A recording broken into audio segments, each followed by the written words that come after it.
Hello, everyone. Good afternoon. Bonjour. Hello. My name is Irina Malcea, and I'm a Romanian film producer based in Brussels. And I'm very pleased to be hosting the closing event of the 9th edition of Ji.hlava Echoes in Belgium, for which I would like to thank Ji.hlava Documentary Film Festival and the Czech Center Brussels. And for the people who are now watching us, please do know that you can still watch for free the films from the online showcase of Echoes until midnight. So since we mark the end of Ji.hlava Echoes in Brussels, we are taking a closer look at the Czech documentary scene. Therefore, our discussion today will focus exactly on that. What are the specifics of Czech and Belgian filmmaking, with a focus on film education, festival strategies, and funding possibilities. And we will try to have an overview of the Czech-Belgian documentary scene together with 6 film professionals from the 2 countries. Therefore, I would like to quickly introduce our today's speakers, and I will start with Czech Republic, Alice Tabery, film producer. Have I pronounced a bit too French your name? Filip Remunda, documentary director and producer. Jindřich Andrš, I'm doing my best, Jindřich, documentary director. Adamola, the documentary director and cinematographer, together with their fellow speakers from Belgium. Livia Tinca, documentary programmer for Millenium Documentary Film Festivals in Brussels. Hello. And Tom van Herzele, professor at the Royal Institute for Theatre, Cinema and Sound, widely known as RITCS in Brussels. Hello. And let's go straight to the point. And I will start our discussion, our debate, with the producer's perspectives. And I'm going to Alice Tabery, producer from Czech Republic, and also the producer of Traces of a Landscape, a documentary which I'm reminding that you can still watch online for free today until midnight on dafilms.com. So I will make a short introduction of you, Alice. You are a film producer based in Czech Republic, educated at FAMU and with internship at the film schools in Mexico and Germany. You have quite a solid experience in sales as well. And within the previous years, you have worked mainly for Cinepoint, a production company based in Prague. What I have seen, let's say, recurrent in your films in terms of financing, and this might sound as quite a bizarre remark, but I come from Romania, is that most of your films, or almost all of your films, were made with the support of the Czech Film Center, the Czech TV, and sometimes FAMU.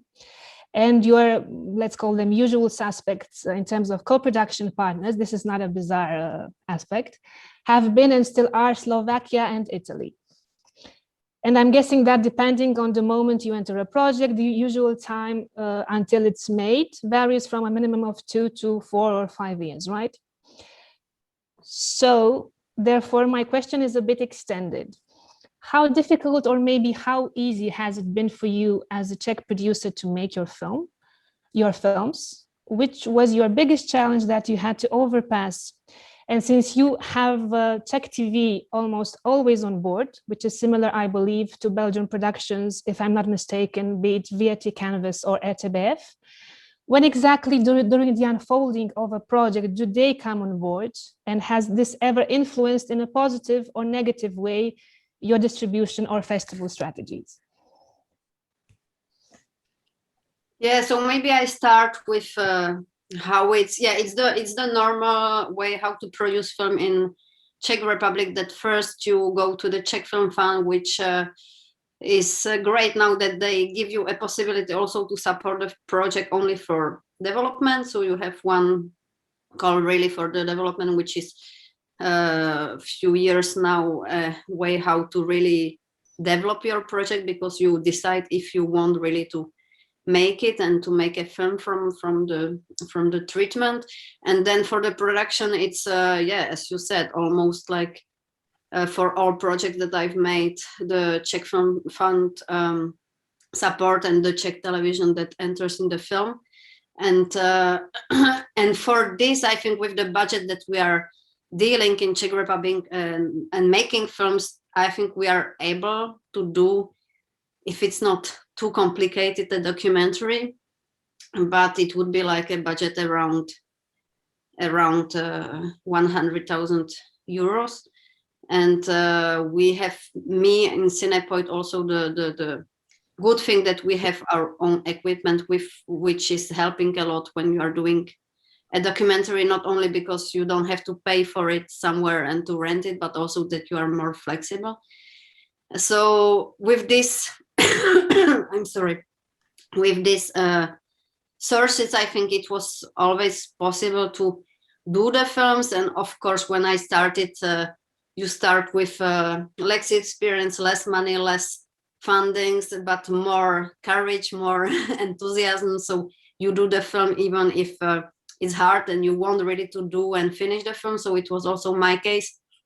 I think what I've done for my first production, I would maybe not have the possibility and maybe also the energy to do it again.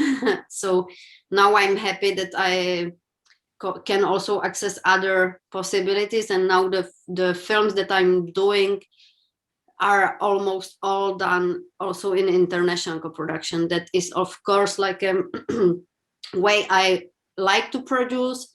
I have to produce because of financing, but the point that I see as the most important is like to really have a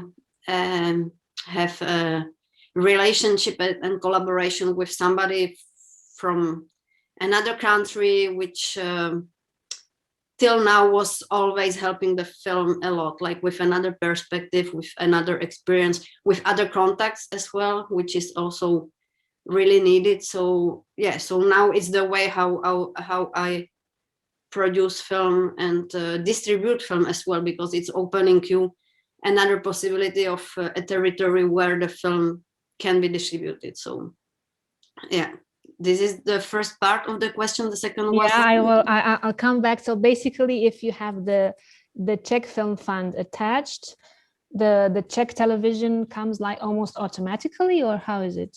Oh no, no, I don't think. I think now it's even maybe more and more complicated.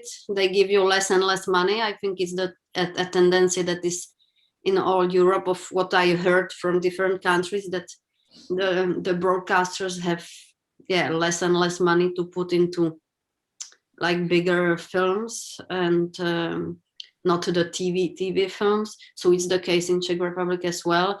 And no, it's like if you have, for example, really a creative documentary and with a smaller potential, I think it can be really hard to obtain on the Czech Television. We were lucky. For example, with Traces of a Landscape, it was also concretely with this film, which is quite minimalistic, quite not for a wide audience, etc. So I remember they proposed us some money, and it was not the biggest amount we could like reach if we maybe would be fighting more. It was not also the less that some other projects I know that received, and we decided we go for it. And I think it was like maybe a good decision, maybe not to want like to risk that the film would not cross like the Czech TV border. And we decided to go with what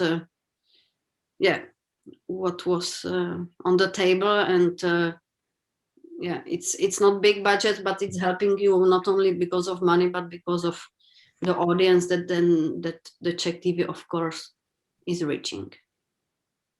Of course. And when they do come on board, they are co-producers, or they are simply in our case it's always a co-production. And has this ever influenced your distribution or festival strategies in any way? The distribution strategy and the festivals are, in our case, it was always up to me as a producer, but I think it can be defined as it is in the co-production agreement. But often I think that the Czech TV is giving you the possibility to decide for your film, and you do the job, and you do the strategies. Okay. and you care about the film.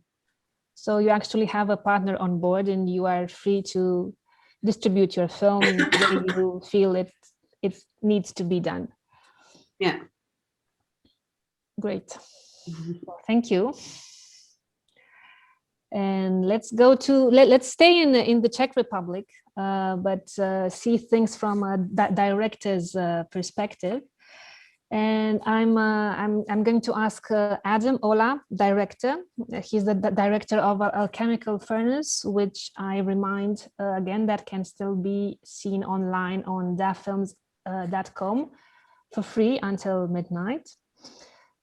Adam, you're a documentary director educated at FAMU. Your short and feature-length documentaries have traveled across the festivals around the world. What is your approach in choosing to make a documentary? Where do you find inspiration from, and how do you choose your subjects? Well, hello everybody. Well, that's the question that I ask every day, because since I do films, I always need to find topics in my not far away reality, I would say. I started with my personal stories, which was kind of risk in like 8 years ago with my film that first traveled the world. And since then, I moved a little bit to to other people as well. And this film that I directed with Jan Daniel, the latest, called Alchemical Furnace, is about our like cinematographic hero Jan Schwankmajer, and it came to me by accident. It came to me as an offer, and that you cannot say no. And I'm very glad that it happened. So all of that producing or producers world was already set it up before I came in. So in this case, it was very easy to come in because there was a service that I never like experienced before. Because before my films were personal, not just in the matter of making it as a story, but also as making it as a whole thing, like since the beginning till the end, mostly personally. But this time I experienced something else, which I'm glad that I saw real producers world, and I could be part of.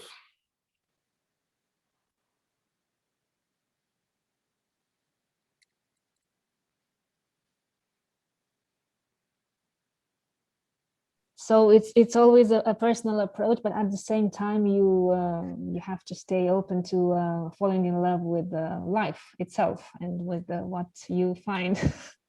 Yes, this project was like very special, if I can say a few words about it, because you know, it remained personal in a way. There was a very free offer to do whatever we want, and we were two directors, so it's also a little bit different from the style that you direct everything alone. So there was kind of control system in between of us, and producers were stepping away from the process. So they just said at the beginning that we are free to make whatever we want, which was also something that I didn't experience before, and I think I will not experience for a long time again. And that was it. Like, so after 3 years, we came with the film. We screened them the film. We were very afraid, but finally, all thing went like this. Like, you are free, which also seems to be also personal approach, you know, that I appreciate, because it's not happening very often that producers is giving you such a freedom. This happened, and I hope I would really love to make my films this way, but I know that it's not possible anymore. Well, don't ever give up. No, I will never give up. And could I also extend the question a bit, because your films are quite different from a thematical point of view. And for example, for this particular one, the Alchemical Furnace, has it ever occurred to you while being in the process of filming and making it and editing it to think what would be the audience of your film?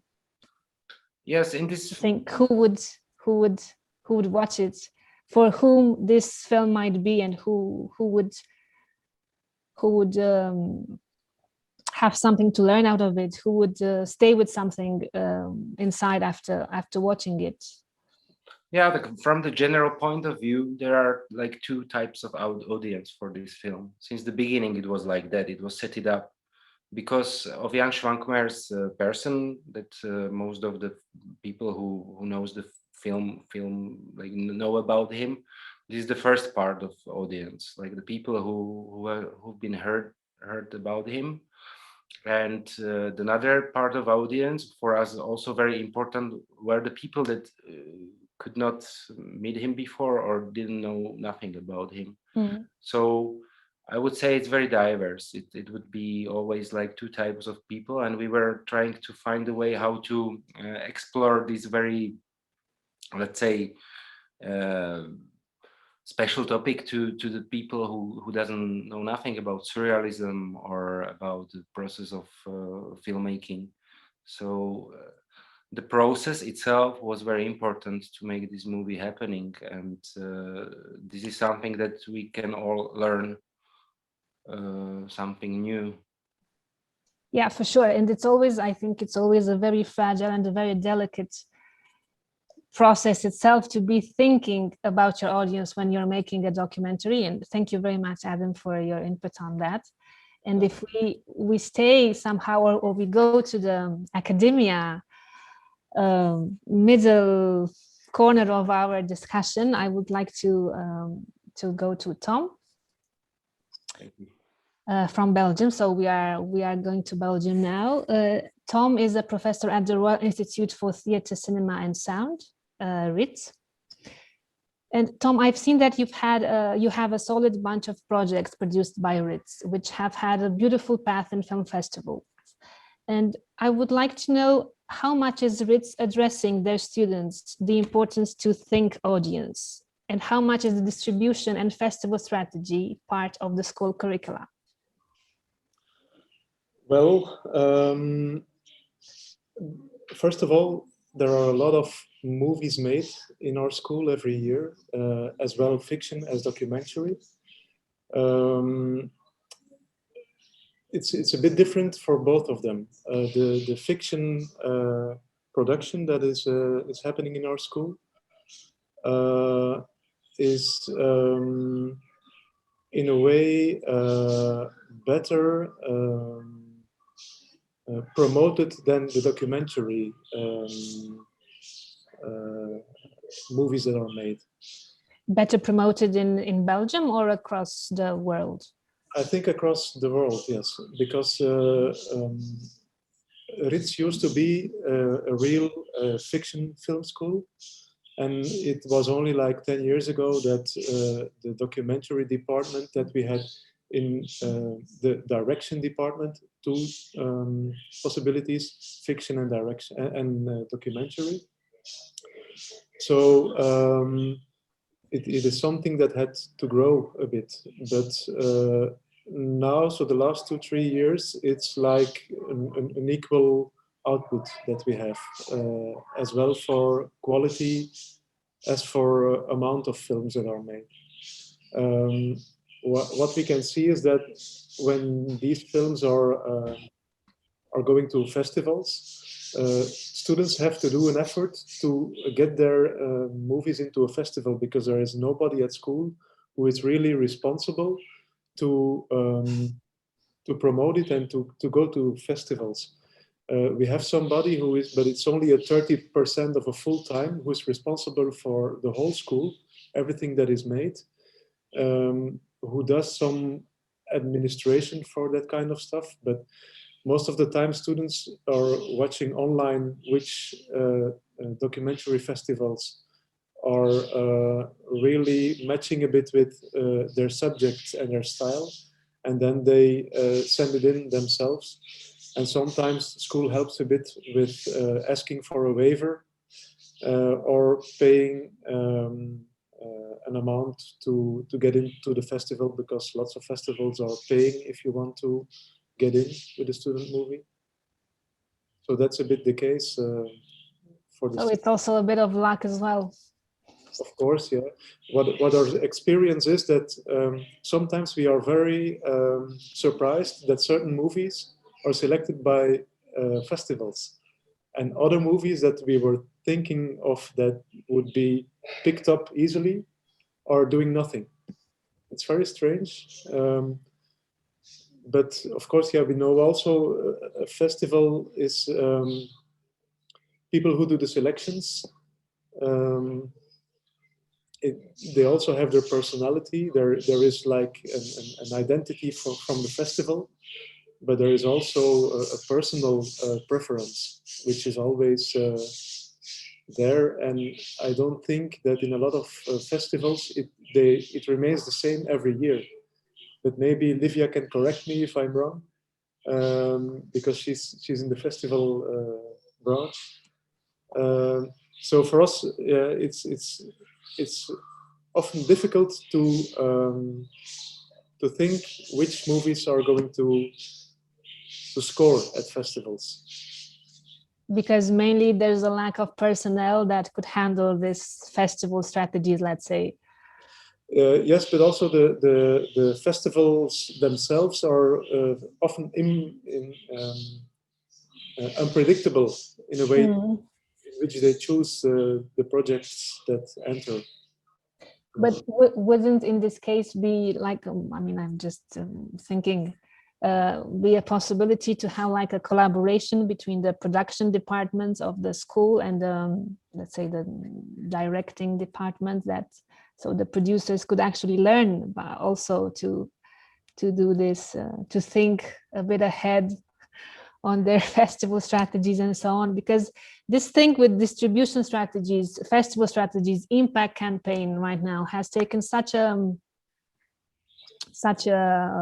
boost.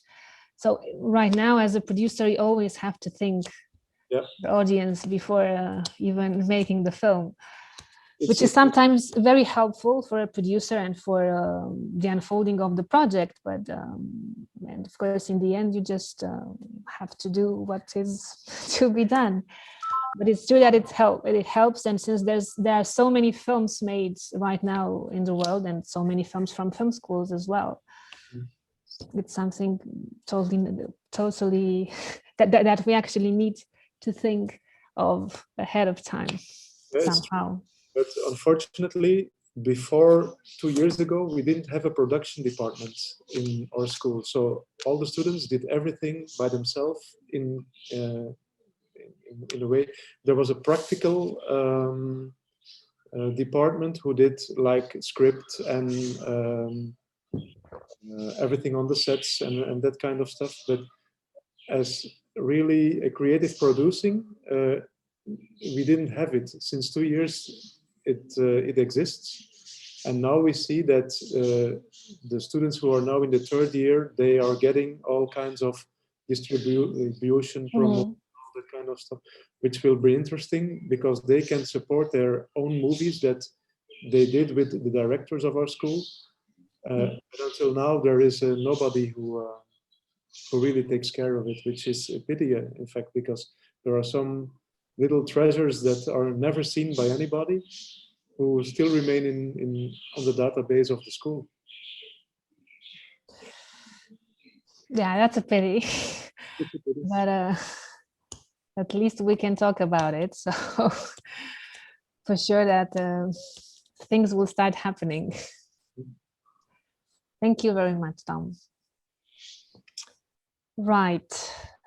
Now let's stay a bit in the education sector, since our next speaker, if I'm not mistaken, is still attending FAMU, right, Jindřich?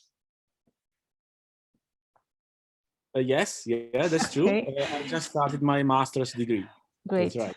Congratulations. So Jindřich Andrš is a director from Czech Republic. You're a first-time feature documentary director, and you've also produced a beautiful short film called Pipi at Piano, which is part of the Jihlava showcase that can still be watched until midnight in Brussels, in Belgium, sorry. In this, you are you are educated still at FAMU, and your first feature documentary, A New Shift, has had a successful path during its development and financing phase. And since its release, a successful path also in film festivals. It won the Best Czech Documentary Film as part of the Czech Joy section in Jihlava, and also the Doc Leipzig Audience Award last year in Doc Leipzig, right? And I know your film quite well since we were colleagues in Exoriented, where you were developing it, and later on it was part of Doc Incubator at Czech Republic and IDFF Academy, right? Okay, so since your experience with your film is quite fresh, what would be, from your perspective as a director, so how much do you think that the development and post-production workshop that you attended with your project, which I believe that we can all agree that are a great tool of film education, how much have these workshops influenced the path of your film in terms of creative development, financing, post-production, and later on distribution and festivals? And also, as to make a short parallel, but still stay in the same key, how much has FAMU influenced the making of your project? Because FAMU is also part of the co-producers or co-financiers, if I'm not mistaken. Right? Yeah, that's quite a complex question. So just please. We can break it in parallel. So let's start with FAMU, and then go with how much has have these workshops played a role in the making of your project. Okay, so I will start with FAMU. Well, the film actually started just as my second year school exercise. And at that time, the school was really like a massive help, or it would not be even possible to make the film without the school, because in FAMU, we have like this kind of budget system that every project has some dedicated budget you can use to make it. And I was lucky that our FAMU studio, like the production department, was open to connect more of these kind of exercises, so I could continue to produce the film. And actually, like 1.5 years was filmed only as a student film. We were working for like 1.5 years on it as a student film. So that would not be possible without school, because we couldn't, pay the car, we couldn't rent the stuff we had, and we also didn't have our script advisor Honza Gogola, which was a tremendous help from like a teacher's perspective. But then, of course, these money were not enough, and the story of Thomas was going bigger and bigger, and it was very interesting. So we decided to try to find a producer, which we were successful, and then we continued to finance the rest of the shooting. And about the workshops, I have attended 3 workshops, as you said, Exoriented, Doc Incubator, and IDFF Academy. And so basically, for people who might not know, Exoriented is mainly, Filip, could you please correct me if I'm wrong, it's mainly on development and production, let's say, and Doc Incubator and IDFF Academy are mainly for post-production. Yes, that's correct. That incubator mostly works with rough cuts, and it's kind of like series of rough cut session, and teams of directors and editors and producers by advisors, and also some kind of supervisor from editing department. And for Exoriented, mainly focused on projects in development or a bit more advanced. It is a year-long program for project development, and at the end there is a pitching session and workshop for pitching skills as well.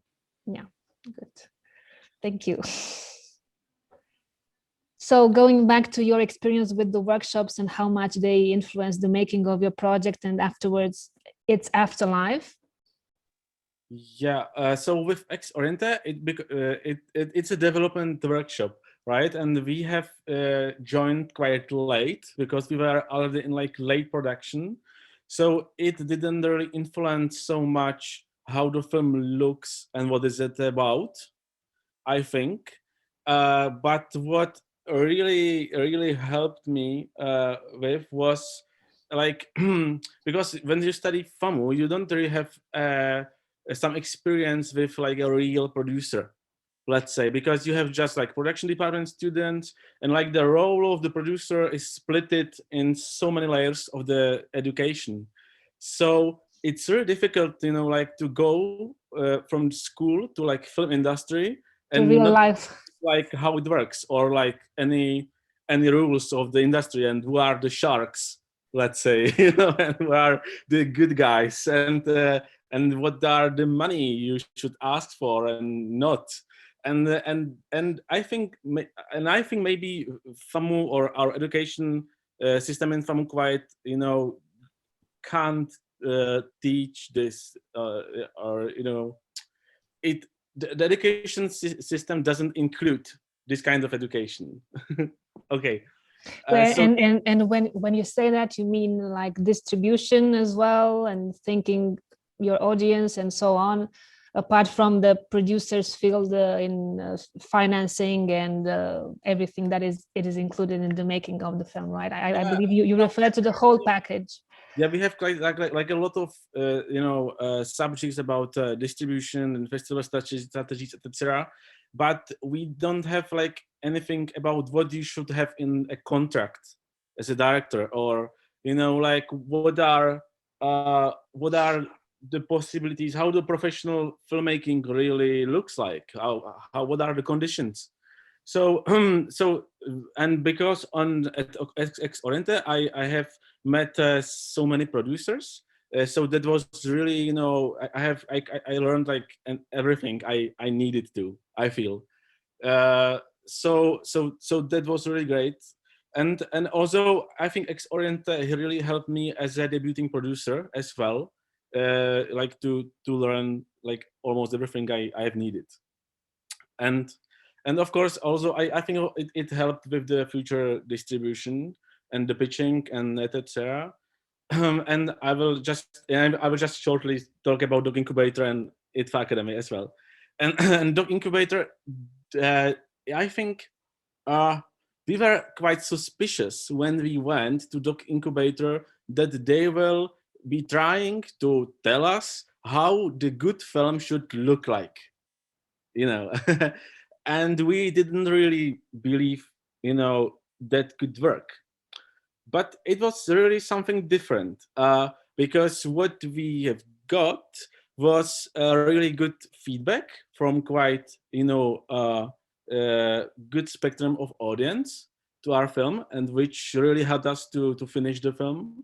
And we also, you know, got 2 other script advisors who worked with us really closely, like for 1 year. And it was really tremendous help, like to have somebody, another script advisor, you know, to work with on the film. So that really helped us. And IDFF Academy, I think compared to Exoriented and Doc Incubator, it was very brief, actually, you know, because it was just Shorter. it was like 2 or 3 days, and like we and nobody of us, you know, got so much time with the tutors and really like to talk about something as on the workshops. So I think that workshops were much more valuable for us. And with regards to distribution, or the distribution of your film and the festival strategies and so on, how much have these workshops, particularly Doc Incubator, because it's longer? So you're also saying that the IDFF Academy is, well, it's shorter, so it has a much more briefer impact on you. How much have they helped you or lead the way for you to have a good afterlife of your film? Yeah, well, I'm not really sure, to be honest, because it's still in the making, so your film is still traveling. Yeah, that's right. But we had, so many discussions with so many festival representatives and so much of like festival strategy thinking, etc. But after all, like most of the festivals didn't work out really. So what really worked out for us was like just to try to submit to every good festival, like where we would like to premiere, and then it worked out in Doc Leipzig. But it was like many other festivals, didn't want to screen our film before. So it wasn't really easy, and so I'm not really sure how this helped. But now we are in the project also made by IDF, Doc Caravan, which is doing the festival distribution for us, and that's a tremendous help, because otherwise, we would not be able to reach so many festivals. And since your project is quite, since your film, because it's already a film, it's quite socially engaging, have you had any input from these workshops with regards to what we now call impact campaign, or how you could engage your audiences into coming and seeing your film? Has this helped you in any way into setting up like a, let's say, an overview, or how your audience might look like, and which would be the platforms in terms of, I don't know, VOD or TV, etc., that could be accessible for your film in an ideal world, let's say, because you never can get exactly what you want, but at least what you need. But do you mean connected with an impact campaign? Like about how have these workshops, let's say, gave you some guidelines in order to how to reach your audience in terms of distribution? Yeah, I mean, yeah, they gave us many guidelines, to be honest. But after all, like many of these ways didn't work for us in a way. And maybe we were just not lucky, or we did something wrong. I don't know, but with impact campaign, we have, for example, for cinema distribution, we have a Czech distributor. We are working closely with him on some impact campaign and with some festivals as well. But yeah, but we are kind of just doing it now. Okay, good. Well, good luck on that. Okay. Thank you. Right, so let's still stay in the Czech Republic, and the next speaker that I would like to address a question to is Filip Remunda, director and producer, and my former tutor in Exoriented twice in a row. Dear Filip, all of your projects, be them directed or produced by you, are revealing controversial and strong themes and subjects, from Putin's Witness or Under the Sun, which you have produced, to Czech Dream, Czech Journal, just to name a few, or to the latest Once Upon a Time in Poland, which again, you can still watch online for free until midnight. Filip, how do you choose your subjects and your themes? And what's the biggest challenge that you've been faced with in making a film reach the screen? Making film with? What was your biggest challenge that you were faced to in making a film reach the screen? Okay, so probably how do I'm choosing the topics? I think the topics are choosing me usually, that I'm tuned to some sensitivity, and on this sensitivity I'm trying to communicate with the world, and probably that's the matter how I'm meeting topics and how I'm developing topics into the films. I think it is pretty much the similar as Adam said before me, and a lot of other filmmakers, that we can't say that we are artificially dreaming about our future topics and then we are casting these topics with some real characters from like reality in order to make documentary films.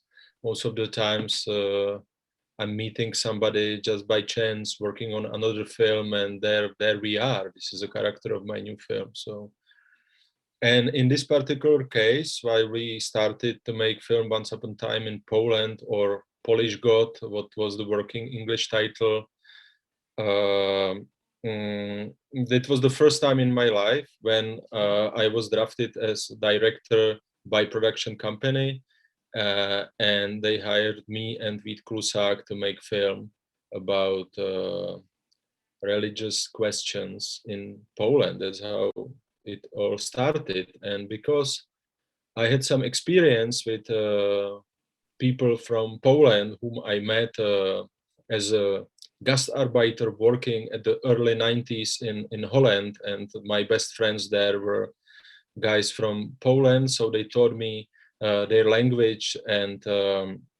some other things about the country.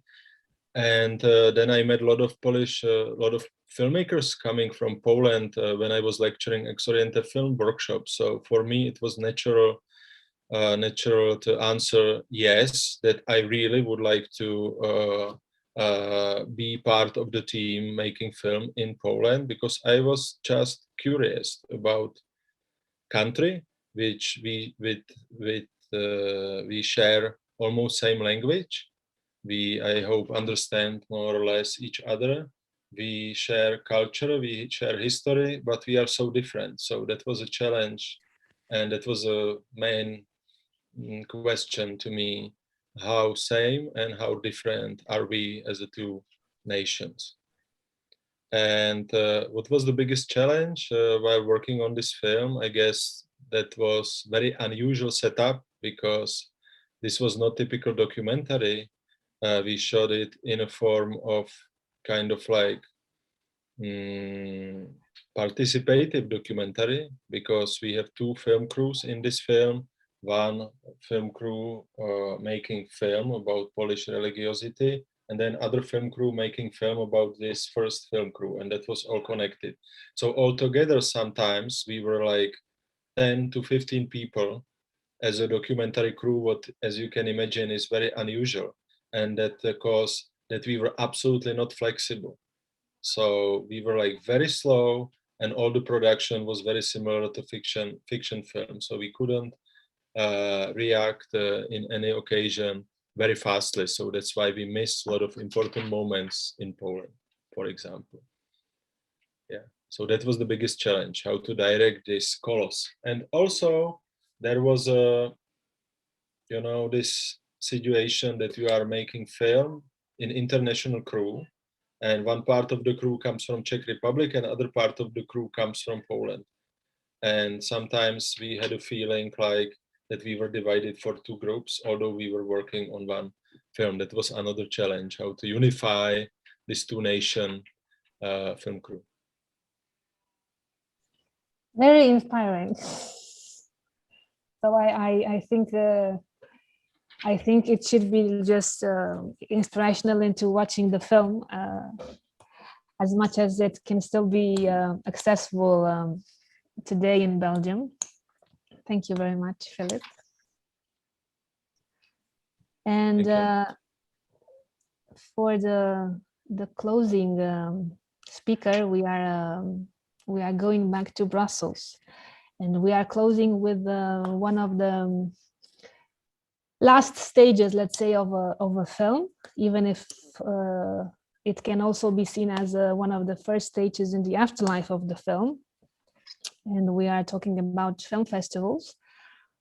Livia Tinca is a documentary programmer for Millenium Documentary Film Festivals in Brussels. And Livia, before that, you've also collaborated with Ghent Film Festival and Brussels Film Festival. Therefore, you have quite a solid perspective on the documentary landscape around the world, but also in Belgium. As a programmer, what would be for you the three main criteria in selecting a film for your festival? Hearing both Tom and Jindřich, I was really asking myself I was trying to find actually a system for how we do it, you know, trying to objectify the film selection. And if I'm honest, I would say the sensibility and the intuition is very important. But this is something that we programmers, I guess, we keep it for ourselves as a variable. We don't usually talk about this. Of course, objectively, there's the festival identity. In our case, we are really looking for character-driven films, engaged cinema. We are very interested in promoting young directors and first films. We always have an accent on actuality, so films that really tackle the modern problems.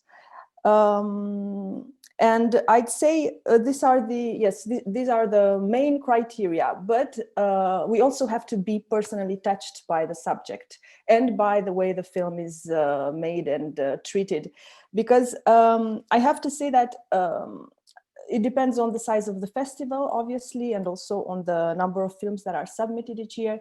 But there are lots of films, and we see lots of subjects every year. So we always try to find a new way of expression. So this is like a guilty pleasure, I guess. We always want to find the new gem, the new point of view, the new cinematic language. So I guess all this works together in the film selection.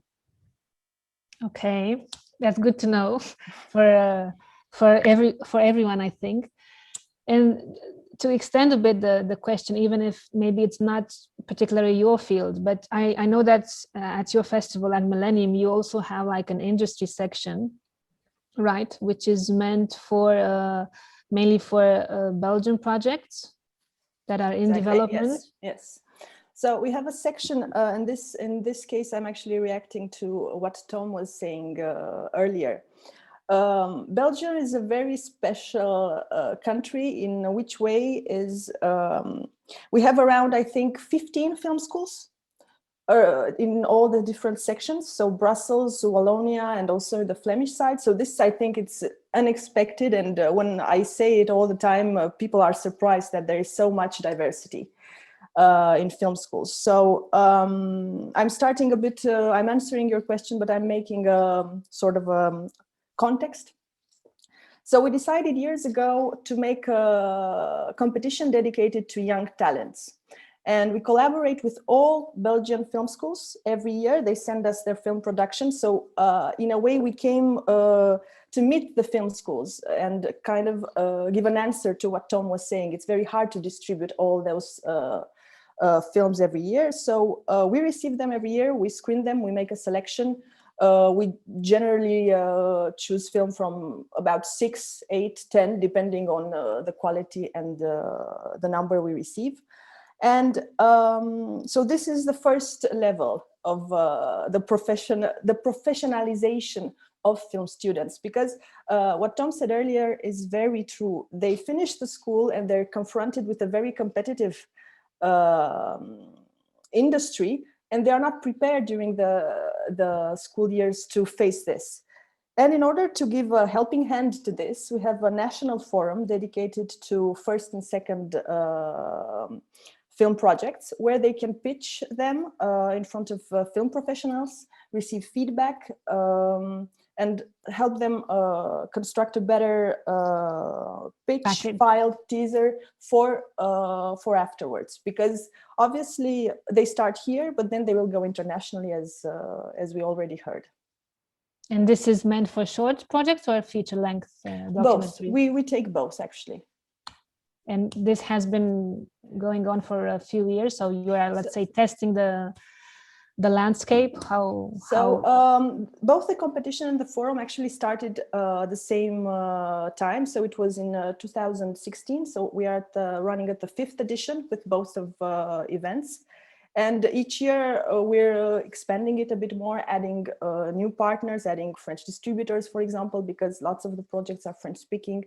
And we always try to have new professional guests that can offer an input and prepare them for what's next. Mm. And I guess you've seen that it has been working, right? So you've seen the results Definitely, and well, yeah, some of the projects are still on the making. What's very interesting that some of them start here, then they go to Cannes, to other festivals, to IDFA, and they're they're evolving step by step. And not bad. It's not bad, absolutely. And for us, it's very reassuring because now there is a demand for this locally. And the fact that it opens gates later on, it's what we want for them. Yeah, for sure. And since you've seen that this exercise can actually become a concrete model, are you also considering extending a bit the industry part into making it for international or at least more European projects as well, and not only remain local for the Belgian?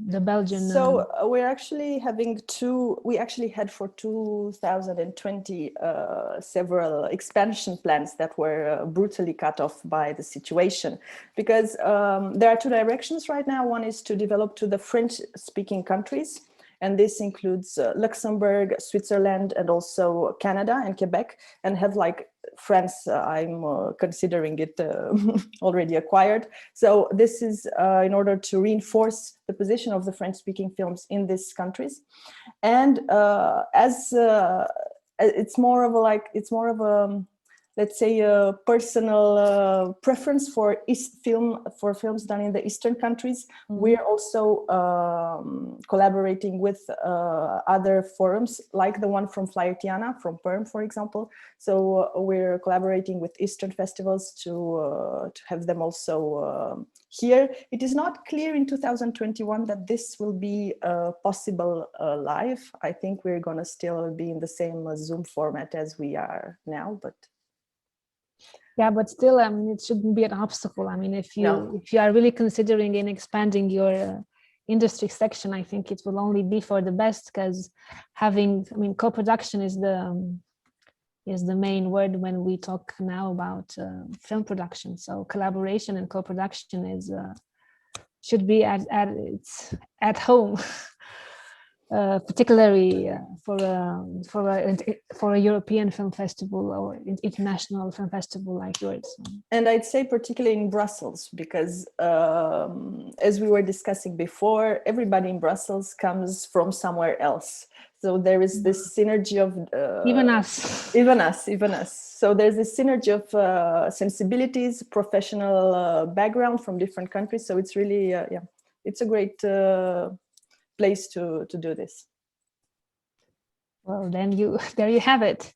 I keep my fingers crossed for you that it will work out. Thank you very much to everyone. If there are Eva, anything else that could follow next, just tell us. Otherwise, I'm happy with our talk, and thank you very much for your presence and for your openness and for the inspiration as well. If we have any questions from the people that are with us, if not, we can continue the after party in between us.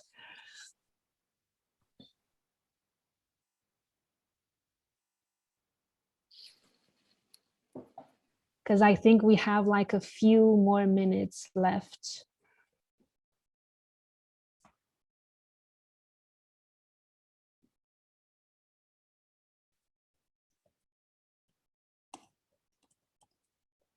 If not, you are open to have your own, let's say, out of the box reaction to the Czech Belgian film scene. So we have no questions from the audience. Everything was crystal clear. Thank you again to everyone, to Alice, Tom, Jindřich, Adam, Filip, and Livia. And I hope we will be able to actually meet in person again with Filip, and for the first time with each and every one of you. Thank you very much. And until very soon. Thank you. Bye. Bye. Thank you. Good to see you. You Bye too. bye. Bye.